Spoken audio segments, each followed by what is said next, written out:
गांव से दूर एक वीरान इलाके में एक पुरानी और खंडहर हवेली खड़ी थी। यह हवेली सालों से सुनसान पड़ी थी और गांव के लोग इसे भूतिया मानते थे। कहते हैं कि इस हवेली में जो भी गया वो कभी वापस नहीं आया। हवेली के चारों ओर फैली हुई उदासी और सन्नाटा वहां के रहस्य को और भी गहरा बनाते थे। एक दिन 5 दोस्तों का एक समूह राहुल, अंजलि, विक्रम, नेहा और रोहित गांव घूमने आया। उन्होंने हवेली के बारे में सुना और साहस करते हुए वहां जाने का फैसला किया।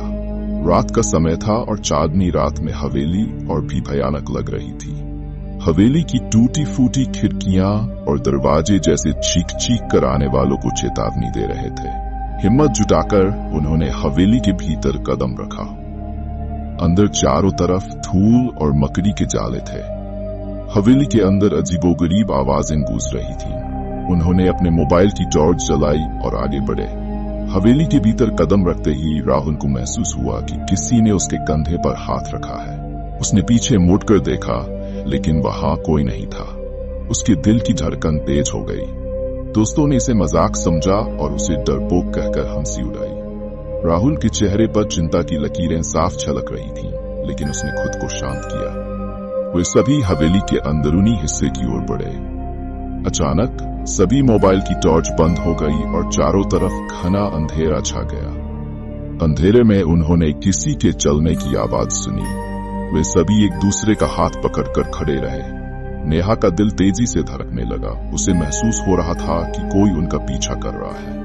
थोड़ी देर बाद टॉर्च फिर से जल गई, लेकिन नेहा गायब थी। सभी के चेहरे पर चिंता और भय की लकीरें उभर आई। सबने मिलकर नेहा को ढूंढना शुरू किया। हवेली के अंदर एक कमरा था जिसका दरवाजा थोड़ा खुला था। उन्होंने दरवाजा खोला तो देखा कि नेहा बेहोश पड़ी थी और उसके पास खून से सनी एक पुरानी डायरी रखी थी। अंजलि की आंखों में आंसू आ गए और उसने नेहा को जोर से गले लगाया। डायरी में कुछ डरावनी कहानियां और खून से लिखे संदेश थे। डायरी में लिखा था कि यह हवेली एक शापित स्थान है और यहाँ जो भी आता है वह कभी वापस नहीं जा पाता। नेहा की बेहोशी और डायरी के संदेश ने सभी के दिल में खौफ भर दिया। वहां से भागने के लिए उन्होंने नेहा को उठाया और बाहर की ओर भागे, लेकिन दरवाजा बंद हो चुका था।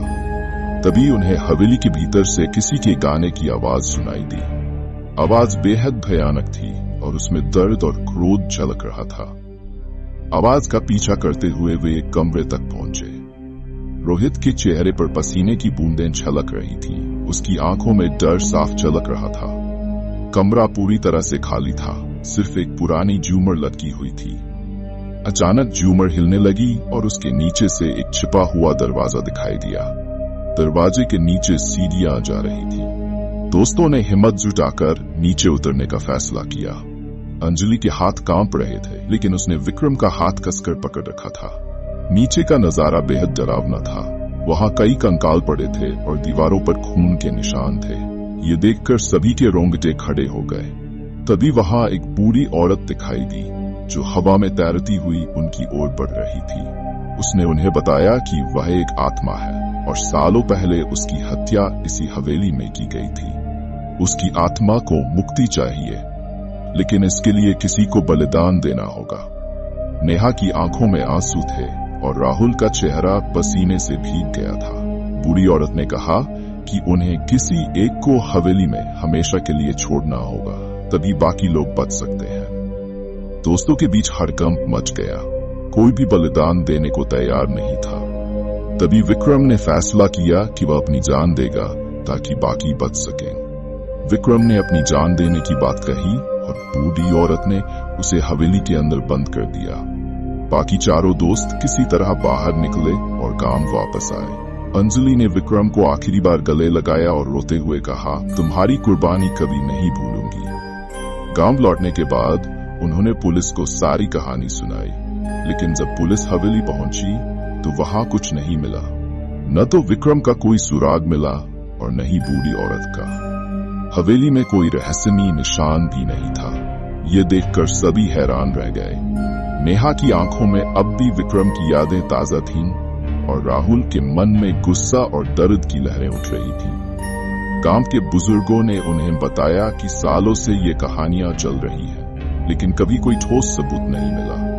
वह हवेली एक रहस्य बनी रही और पांचों दोस्तों के जीवन में वह रात हमेशा के लिए एक खौफनाक याद बनकर रह गई। अंजलि के दिल में विक्रम की कुर्बानी की याद हमेशा ताजा रही और राहुल के मन में हमेशा ये सवाल गूंजता रहा कि क्या विक्रम सच में हवेली में फंस गया या वह कहीं और चला गया। राहुल, अंजलि, नेहा और रोहित आज भी उस रात के बारे में सोचते हैं। क्या वह सब सच था या सिर्फ एक भ्रम? क्या विक्रम सच में हवेली में फंस गया या वह कहीं और चला गया? हवेली के रहस्य का जवाब आज भी किसी के पास नहीं है और विक्रम की कुर्बानी का दर्द उनके दिलों में हमेशा बना रहेगा।